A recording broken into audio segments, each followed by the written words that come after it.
avec l'équipe d'Algérie. Regardez ce document exceptionnel raconté par Christophe Estagno et Guillaume Priou.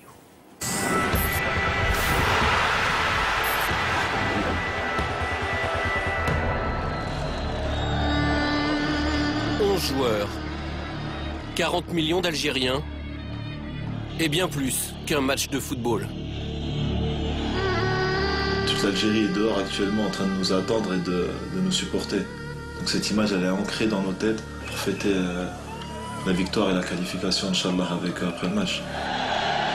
On n'est pas des joueurs, on est des ambassadeurs. Quand on voit qu'est-ce qui se passe, tu te dis c'est bon, c'est pas un match de foot, tu vas en guerre, on dirait... C'est l'image qui parle d'elle-même, quoi. Jeudi dernier, au moment où l'équipe algérienne atterrit au Caire, tout semble pourtant si calme. Certains supporters posent devant les photographes. Des scènes de fraternité rassurantes entre deux nations qui partagent la même langue, la même religion. Nous sommes des frères pour toujours. Mais entre l'Algérie et l'Égypte se joue une unique place en Coupe du Monde. Un ticket si convoité qu'il engendre les pires excès. Un piège se prépare. Des supporters égyptiens incontrôlables et des policiers débordés, incapables de protéger les Algériens. C'est la police qui a frappé là. Ils nous ont attaqués là. Au lieu de nous protéger, ils ont commencé à nous frapper. Ça se peut pas. Ça se peut pas. Moins d'1 kilomètre sépare l'aéroport du Caire de l'hôtel des footballeurs algériens. Un trajet à haut risque, filmé par l'un des joueurs sur son téléphone portable.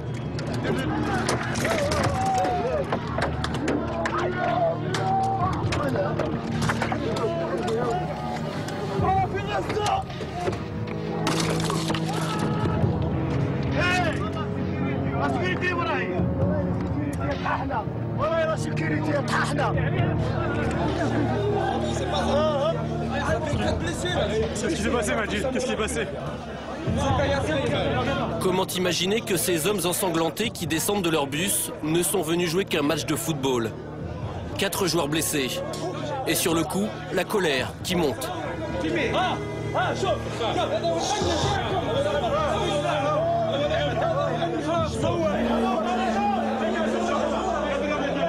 Imagine un joueur, il prend ça dans la tête. Imagine.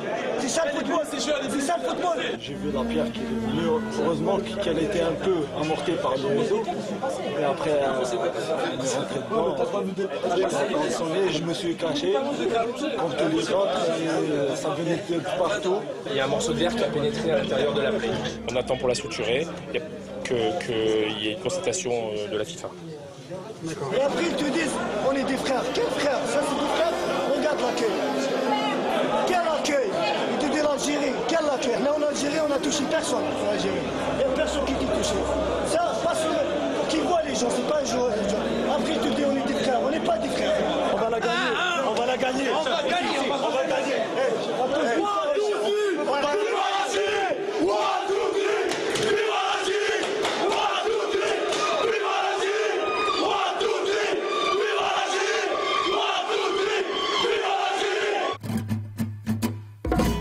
En direct du CHU d'Égypte.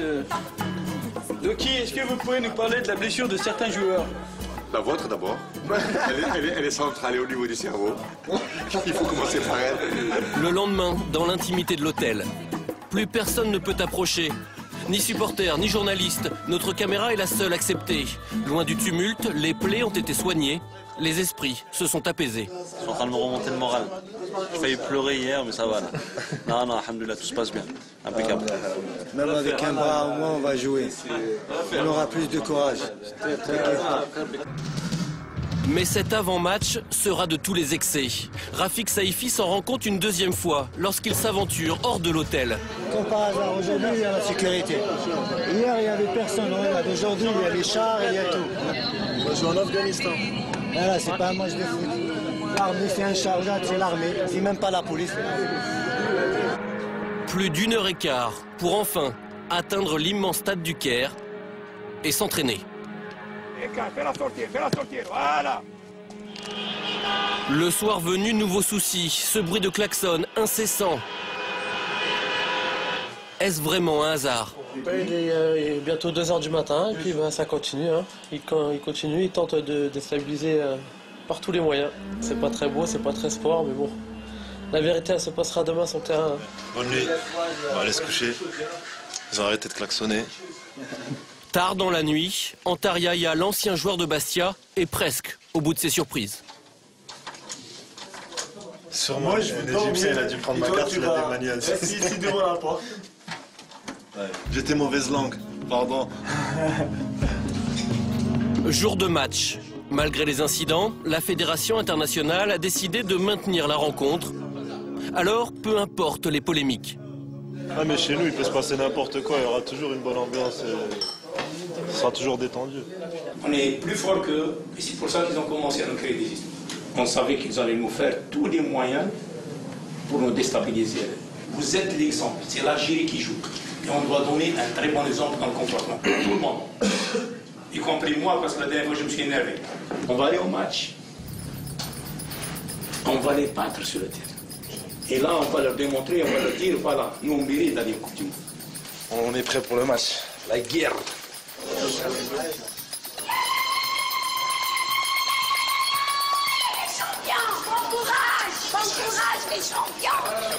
Partout à Alger, partout dans le pays, des places de village au restaurant, un peuple espère. Devant les écrans, les Algériens n'entendront pas leur hymne, couvert par les sifflets de 80 000 Égyptiens. Mais ils assistent aussi impuissants que leur équipe nationale, au pire scénario possible. Première alerte dans le périmètre algérien, ça a failli être l'ouverture du score. Et Lounas Gawawi en 2 temps. Le premier but des Pharaons, dès la 2e minute. Une défaite par un but d'écart qualifie toujours l'Algérie. Mais il suffit que l'Égypte marque une 2e fois pour que les deux équipes se retrouvent à égalité parfaite au classement. Tout serait remis en cause, un match d'appui deviendrait nécessaire. On joue la dernière minute du match. C'est bien joué par Bouguera, une fois de plus. Allah tactique, Allah. Égalisation égyptienne alors qu'on jouait les arrêts de jeu. Ainsi est fait le football.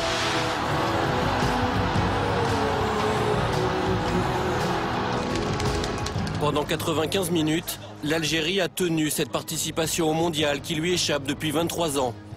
Puis le piège s'est refermé. On jouait comme des invalides de guerre, mais qui ont tenu leur rôle. Il faut vraiment les féliciter, ces garçons. On est fiers d'eux.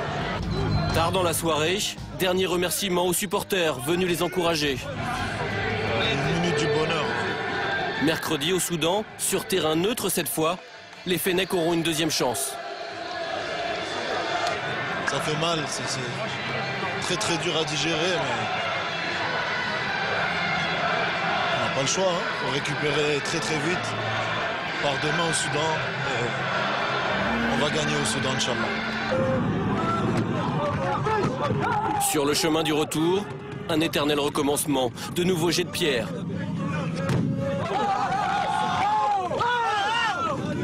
Mais cette fois du fond du bus, malgré la tristesse, malgré la colère, s'élèvent quelques chants comme une réponse aux attaques, comme un signe de plus que l'Algérie n'a pas renoncé.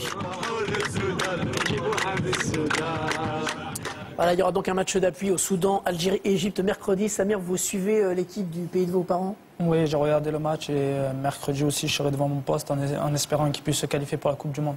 On verra ça, ce sera mercredi. Une dernière information avant de se quitter. Toulalan forfait, Abidal également forfait pour le match retour France-Irlande de mercredi. Ils ne seront pas remplacés dans le groupe. Voilà, merci à tous. Merci Christophe, merci Samir, merci Pierre, merci Isabelle. À la semaine prochaine. Salut!